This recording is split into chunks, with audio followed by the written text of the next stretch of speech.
Creating Cowboys Stadium, the Jones family strived to build more than a home for the Dallas Cowboys. Their dream was to forge the next great architectural icon, a place that would appeal to not only fans of sports and entertainment, but those of architecture, art, design, engineering, and technology as well. One of the stadium's most exciting features is its stunning and major collection of contemporary art. The Jones family had a vision to bring contemporary art to new audiences.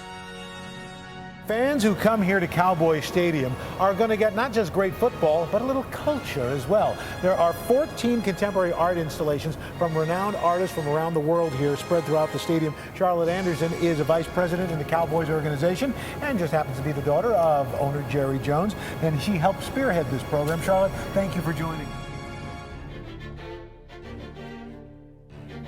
With the help of art advisory firm Mary Slott & Associates, an art council was formed. The council, made up of distinguished leaders in the North Texas cultural community, considered works by nationally and internationally recognized artists who work on a monumental scale. The artworks selected are united by their boldness and vigor and their capacity to hold their own in a crowd. The collection consists of painting, sculpture, and site-specific commissions by internationally recognized artists. The Jones family, with the help of the Art Council, brought the best in contemporary art to the best in architecture and entertainment right here at Cowboys Stadium. Olafur Eliasson's Moving Stars Takes Time goes out of its way to slow viewers down. Its 6 abstract components float high overhead like astrological models that invite us to wonder about our place in the cosmos. Annette Lawrence's Coin Toss takes its title from the important moment at the start of every game. The sculpture comes alive when you walk under it. The curves shift, reflections dance, and the faster you walk, the faster your eyes spiral through space. Matthew Ritchie's Line of Play turns the X's and O's coaches draw on chalkboards into swirling force fields of animated energy made visible. What an opportunity for an artist to get to not only have a huge audience who may not have had that much exposure to art, but also to put something in a place. I mean, this is the equivalent of the Coliseum or something like that. So we think of, like 100 years from now or 200 years from now, people are going to remember this as one of the great kind of monuments. Eva Rothschild's Diamondoid is a striking and elegant wall sculpture made of black metal. It explores the relationships between objective forms and the spiritualism they sometimes evoke. A picture speaks 1,000 words. Doug Aitken's Star invites its viewers to ponder words that are also pictures. Star refers to heavenly bodies twinkling in the night sky, and also to people who shine for many different reasons. Ricky Albenda's interior landscape, Full Spectrum, works in the area between 2-dimensional illusions and 3-dimensional space. The beautiful painted color panels appear to recede and protrude, pulsating like an abstract heartbeat. When Dave Mueller was a schoolboy, his science teacher took his class to a stadium to demonstrate how big the solar system is. Solar arrangement plays off Mueller's memory of that experience. In his mural, the sun is a gorgeous yellow rose at the center of a whimsical galaxy. In this case, I tried to figure out something that would work, given the situation, and something that was kind of bold and sort of an easier read from a distance. But I also like the fact that you can climb upstairs and look at it directly across. There's a really nice sort of architectural relationship here. As its title, Two Minds, suggests, Terry Haggerty's painting goes in many directions. What looks like a giant striped cloth folding over itself is actually a flat surface hand-painted by the artist. It tricks the eye and reveals that perception is often deceptive. That it needed to be something that could hold itself as a color and somehow not be too nostalgic but just be immediate as a color. Daniel Buren's bright yellow wall painting, Unexpected Variable Configurations, a work in situ, fits into its surroundings while it stands out from them.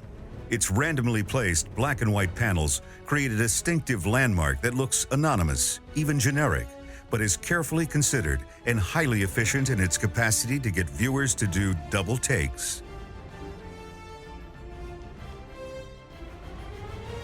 Franz Ackerman's giant and colorful murals Coming Home and Meet Me at the Waterfall are based on his impressions of his journey to North Texas. His landscapes depict travel through past and present, both real and imagined. Lawrence Weiner's Brought Up to Speed features phrases people use every day and wittily describes potential moments that may happen on the field in an upcoming game. Gary Simmons captures the energy of decisive moments in sports. He brings the explosiveness of a game to the present. Blue Field Explosions is both abstract and real in picturing what happens when two opposing forces meet head-on. The activity that happens here, whether it's a concert or the football games or whatever, draws in very, different groups of folks, and you don't get that opportunity very often. So it's a thrill to be, included in. Mel Bochner uses words like a painter uses colors. Win begins with a word for what every fan wants his team to do. It goes on to explore the various ways language conveys and changes meaning. This is what fans are interested in when they come to the stadium. So I thought of this piece as a kind of mantra for football fans. Trenton Doyle Hancock's deceptively humorous work stops visitors in their tracks with its screaming colors and riotous energy. From a legend to a choir, builds on Hancock's vivid imagination to create a fanciful universe of great complexity. Jim Iserman's gigantic wall installation has been created with the human scale in mind. The basic unit is a 7-foot square module, slightly larger than an adult. Multiplied across the wall, the module seems to magically bend and weave, fusing art, design, and architecture. With a venue like this, they come here more than once, and so they have a repeated viewing of the piece, and the pattern will begin to reveal itself over time. Fat Superstar is Olafur Eliasson's second work at the stadium. It is a quiet reminder of the beauty of light, the magic of happenstance, and the unforgettable resonance of life's fleeting experiences. Garth Weiser's TV Keith employs multiple painting techniques in a composition that is visually dynamic and engaging, both formally rigorous and playfully open-ended. Jacqueline Humphrey's Blonde Noir appears to be 2 or 3 metallic silver paintings superimposed one atop another.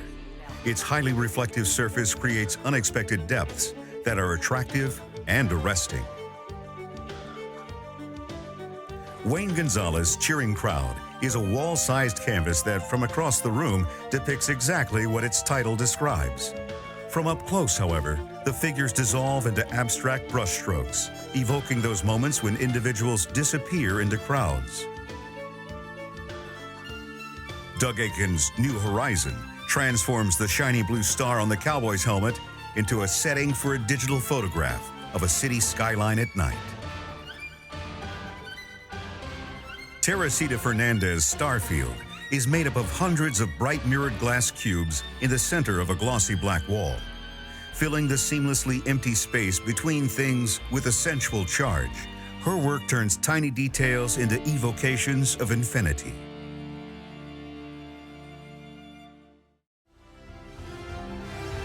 Cowboys Stadium began as a dream to change the way fans watch football games by making every aspect of the experience more thrilling, gracious, and awe-inspiring than before.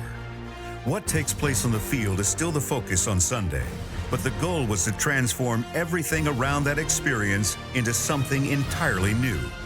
Cowboys Stadium is the culmination of visionary leadership, historical precedent, and contemporary innovation that will change the way the world experiences art, sports, and entertainment.